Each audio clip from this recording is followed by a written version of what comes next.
E aí pessoal, tudo bem com vocês? Certinho? Bom, vamos lá começar mais uma aula então. Agora aqui na parte, né, de processo cervejeiro 2. E antes da gente falar da fermentação em si, né, das técnicas, de taxas, etc., a gente vai ver um pouquinho, bem brevemente, um pouco da história da microbiologia e especialmente da levedura, né?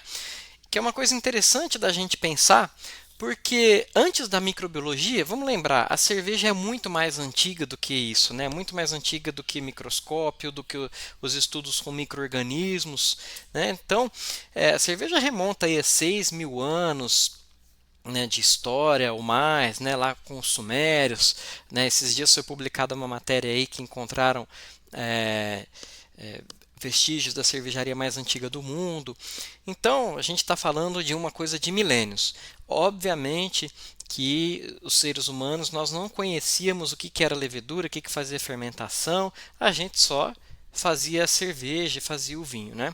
Mas não precisamos ir tão longe. Vamos falar de uma coisa um pouco menos distante, que é a lei da pureza, né? A famosa lei da pureza, a gente já viu lá também na disciplina de introdução, já falamos bastante dela, mas olha só, ela é de 1516, né? Que é aquela padronização de que os únicos ingredientes na cerveja poderiam ser água, cevada e lúpulo. Ou seja, a lei não fala de levedura, porque nessa época não se conhecia nada, né? Não se sabia, não se conhecia sobre levedura, não se sabia quem que fazia essa fermentação, tá certo?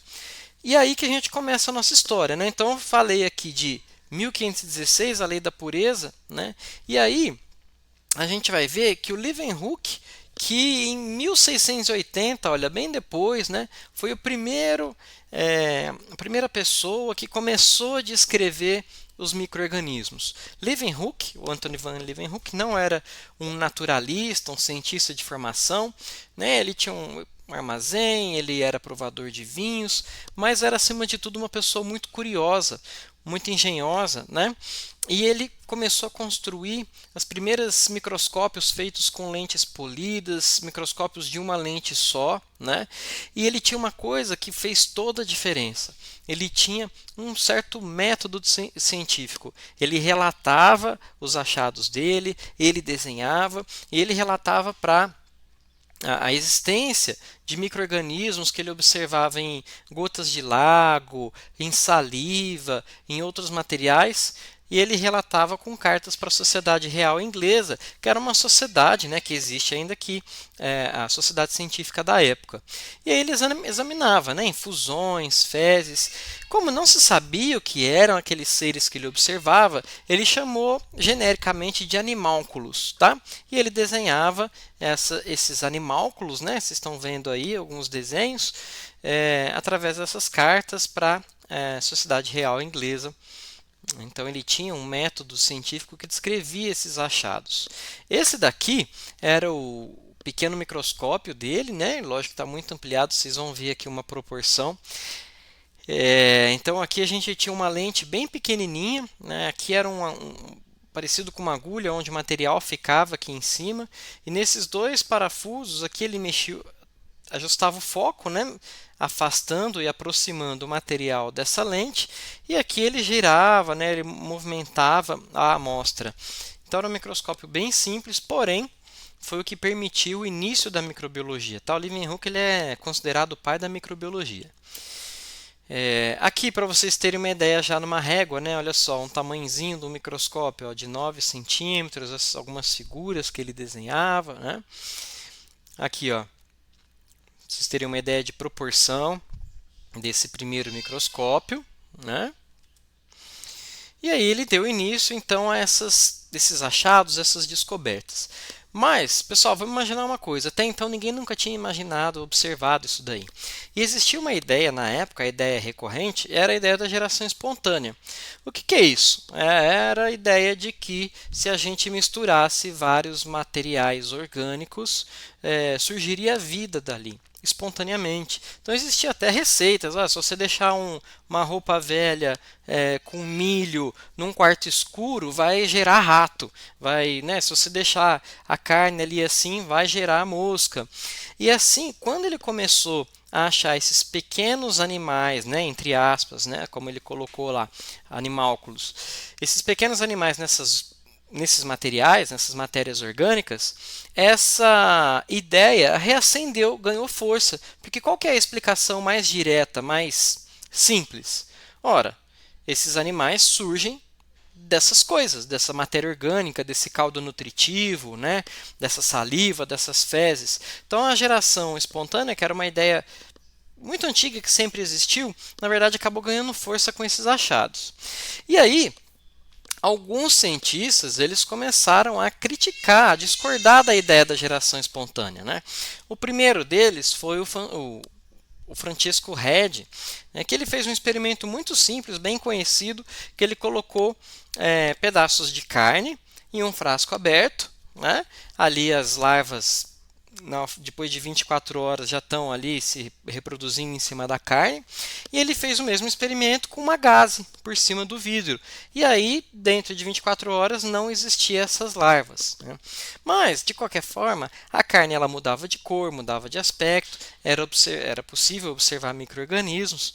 Então, foi um início de crítica à geração espontânea, né? Aqui ele mostra que a larva, na verdade, surgia por causa do contato de outros mosquitos, né? Mas esse outro cientista, o John Needham, ele realizou experimentos com soluções nutritivas que ele colocava para ferver e depois deixava aberto. Então, essas soluções nutritivas, o que era?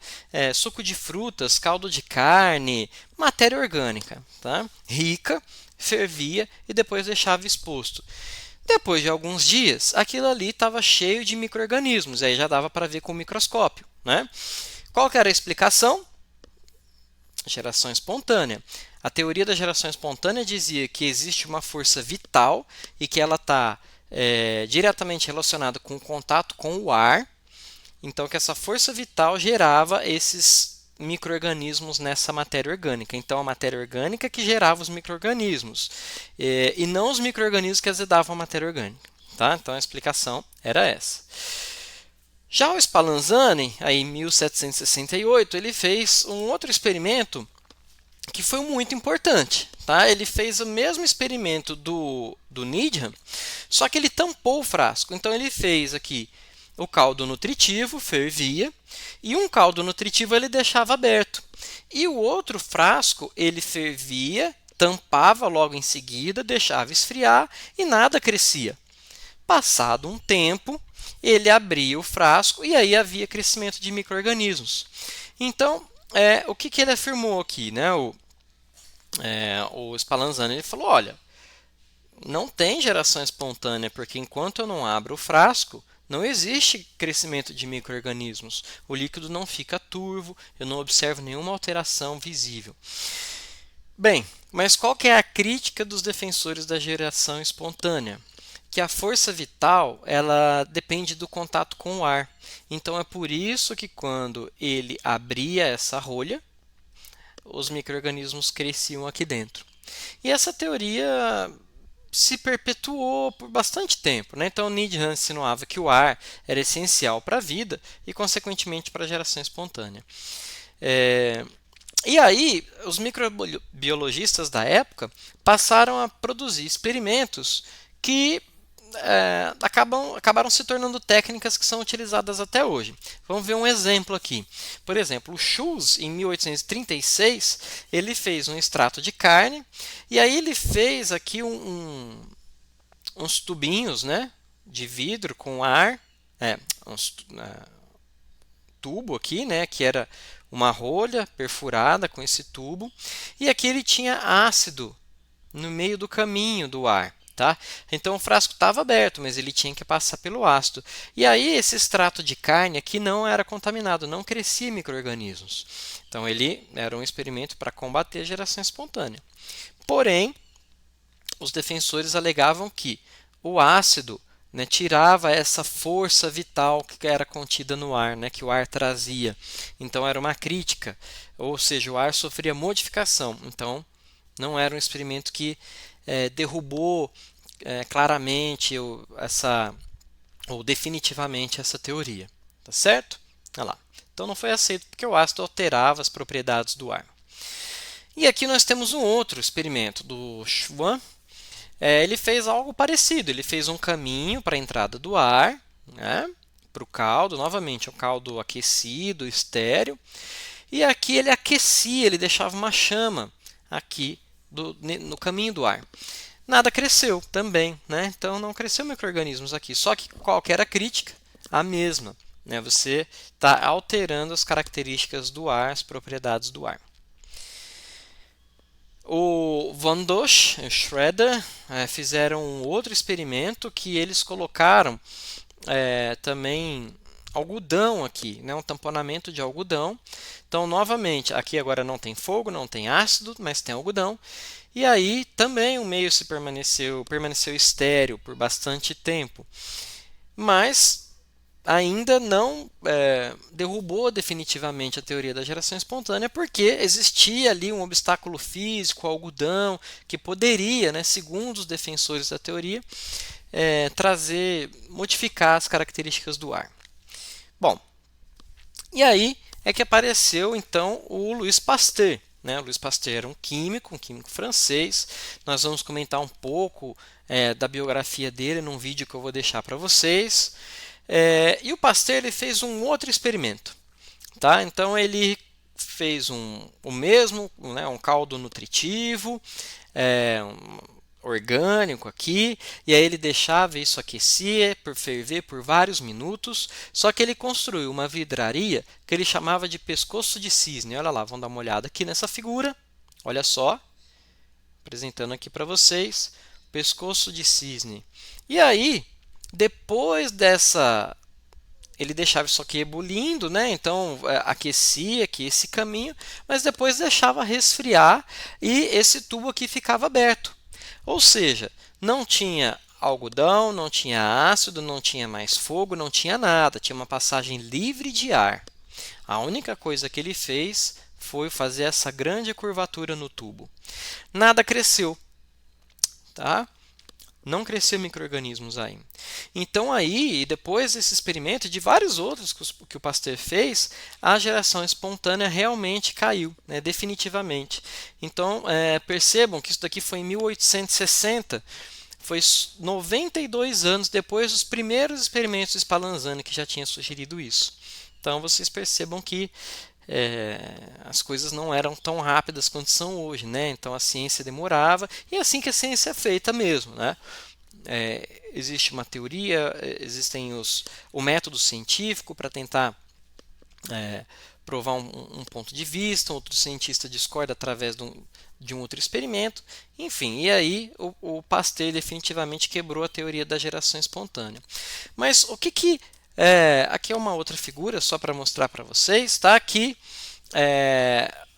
depois esse frasco ele deixava lá muito tempo e não contaminava. E ele fazia também uma contraprova, né? Ele tombava o frasco e aí o líquido entrava em contato com toda essa parte aqui. Quando o líquido voltava para o fundo do frasco, daí a pouco, né, algumas horas, alguns dias, o líquido estava todo contaminado. O que acontecia aí, né, pessoal? A poeira, né, que contém ali as bactérias, leveduras, o que o ar levava para contaminar esses caldos nutritivos, eles ficavam retidos nesse grande pescoço do frasco aqui do tubo, né? Eles não chegavam a contaminar o líquido. Então era essa que foi a grande sacada, né, e a grande explicação do Pasteur. Isso era muito interessante. Deixei um link aí para vocês darem uma olhada nesses experimentos mais conhecidos, mais clássicos que eu falei para vocês. Isso foi uma coisa muito interessante, porque até então a fermentação de cerveja, de vinho, né, não era conhecido o fermento. Então a fermentação era muito relacionada até com magia, né, com certo tipo de alquimia, né, as mulheres cervejeiras eram consideradas bruxas. Então, por quê? Não se sabia muito bem como que aquela fermentação ocorria. O que se imaginava era que, colocando todos aqueles ingredientes lá, os próprios ingredientes geravam a levedura, né, por geração espontânea. Então, quando o Pasteur mostrou que não é assim, que é ao contrário, né, que é a levedura que produz a fermentação, houve agora a possibilidade de você ter um controle muito maior da fermentação. Né? Porque se você sabe o que faz a fermentação, você tem a possibilidade de melhorar, de controlar. Né? E o Pasteur, coloquei aqui, né? Porque o vinho e a cerveja azedavam. O Pasteur teve uma época que ele foi contratado por um grupo de mercadores que eles chamaram o Pasteur para estudar isso daqui. Na verdade, eles estavam interessados em aumentar a vida útil dos vinhos e das cervejas. Para quê? Poder vender os produtos mais longe, para viagens mais longas, né? E aí o Pasteur fez essa série de experimentos e ele descobriu, né, que as leveduras eram o que fazia a fermentação na ausência de ar, tá certo? E o azedamento, ou seja, quando o líquido estragava, a deterioração era causada por outro tipo de micro-organismo, que são as bactérias, hoje a gente conhece muito bem. Né? E aí o que o Pasteur também sugeriu nessa época? A solução dele para esse problema foi o aquecimento da cerveja, do vinho, numa temperatura moderada para não afetar as características físico-químicas, sensoriais, né? Mas que matavam a maioria dessas bactérias que causavam o estrago, a deterioração. E por isso esse processo é chamado de pasteurização. Fiquem tranquilos que a gente vai ver bastante pasteurização, a gente vai falar, né, existe cálculo, existem vários métodos de pasteurização hoje em dia, mas isso aqui é só para trazer um contexto histórico para vocês. Então, Pasteur que iniciou esses estudos e inclusive é por isso que esse processo leva esse nome, o nome dele. Tá? Agora uma coisa muito interessante, por que também eu estou falando tudo isso? Né? A história tem essas coisas. Curiosamente, a descoberta de que as leveduras têm um papel fundamental na fermentação foi a primeira ligação da atividade de um micro-organismo com mudanças físicas, químicas na matéria orgânica. Até então não se conhecia, não se imaginava isso, que esses micro-organismos causavam essas alterações na matéria orgânica. Então, essa descoberta alertou os cientistas para a possibilidade de que os micro-organismos pudessem ter relações similares com plantas e animais. Ou seja, que os micro-organismos pudessem causar doenças. Essa ideia ficou conhecida como teoria do germe da doença.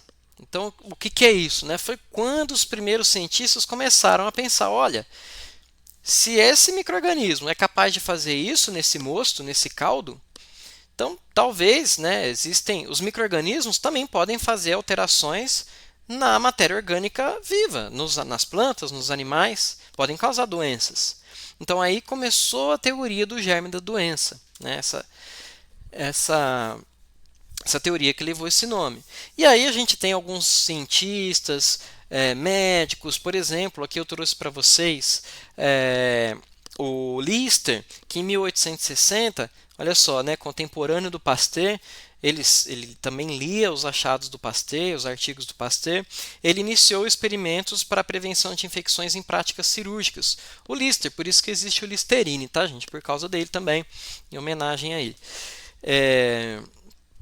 E aí também começavam a usar soluções cloradas para fazer antisepsia das mãos. Até então nada disso era feito, não existia esse cuidado de asepsia, porque não se conhecia os micro-organismos.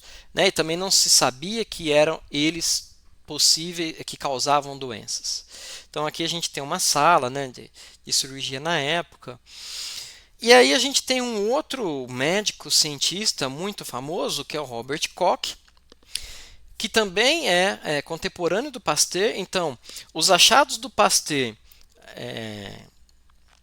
colaboraram para os achados de Koch e, por sua vez, também os achados de Koch, Pasteur lia esses artigos de Koch e postulou também, trabalhou com outras doenças, com imunização, após os postulados de Koch, tá?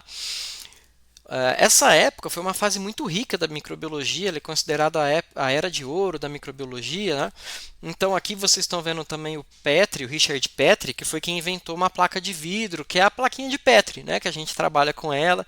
E também foi aí que se surgiu o agar para solidificar o meio de cultura, né? Então o Koch ele iniciou o procedimento para coloração de bactérias, desenvolveu os primeiros meios para cultivar os micro-organismos, os primeiros métodos para isolamento de culturas puras. Os métodos a gente já viu na parte de microbiologia, tá certo? Tirou fotografias das observações microscópicas dele. Então ele teve proporcionou uma série de avanços nessa área. E por que eu estou falando disso também para vocês, gente? Além de ser bem importante para essa parte de microbiologia, isso se aplica além das doenças, se aplica para a gente também no caso das leveduras, né? Então esses achados, esses postulados de Koch, aí que começou a se criar métodos de culturas puras, então utilizar agar, utilizar meio de cultivo, que é tudo que a gente utiliza ainda para fazer manutenção de cepa de levedura, para fazer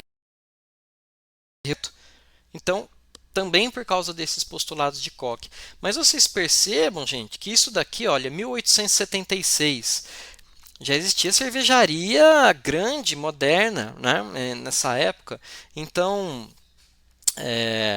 vocês percebam que principalmente o controle microbiológico das cervejarias ela é uma coisa muito recente comparado com a história da cerveja, né? É lógico que você vai falar, ó, 1870 não é recente, né, professor? Mas comparado com a história de milênios da cerveja é uma coisa muito recente, né?